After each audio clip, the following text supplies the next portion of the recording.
Praise lord అండి. ప్రభు నామం పేరిట మీ అందరికీ కూడా వందనాలు.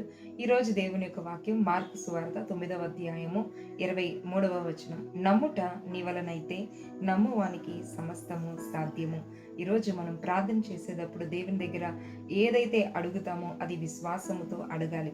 ప్రార్థన అయితే చేస్తాము కానీ అది జరుగుతుందా లేదా అనే అనుమానం మన హృదయంలో ఉండిపోతూ ఉంటుంది.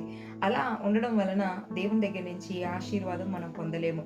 దేవుడు యేసు ప్రభు ఈ భూమి మీద ఉన్నప్పుడు ఆయన అద్భుతం చేసే ప్రతి ఒక్కరి దగ్గర ఆయన అడిగిన ప్రశ్న, నువ్వు నమ్ముతున్నావా? నా వలన అవుతుందని నువ్వు నమ్ముతున్నావా? నువ్వు విశ్వసిస్తున్నావా?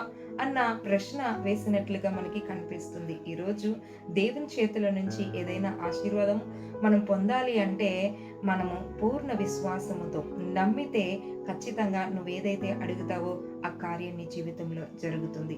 బైబిల్ గ్రంథంలో మనం చూసినట్లయితే నార్మల్ వాటర్ని దేవుడు ద్రాక్ష రసంగా మార్చారు. అసలు నీటికి ద్రాక్ష రసానికి అసలే పడదండి. అవి రెండు కలిసినప్పుడు అవి పాడవుతాయి. కానీ దేవుడు నీటి ద్వారా ఆయన ద్రాక్ష రసాన్ని చేసినట్లుగా మనం చూస్తున్నాం. దేవుని యొక్క అద్భుతం అన్నీ కూడా మనం ఊహించినట్టుగానే ఉంటాయి. ఈరోజు దేవుని సన్నిధిలో మనం ఏదైతే నమ్మి ప్రార్థన చేస్తామో, పొంది ఉన్నామన్న విశ్వాసముతో ప్రార్థన చేస్తామో వాటన్నిటినీ మనం పొందుతాం. దేవుడు మీ యొక్క ప్రార్థనలు కూడా విని మీకు జవాబు ఇచ్చును గాక. Amen. God bless you. Be prepared for his coming.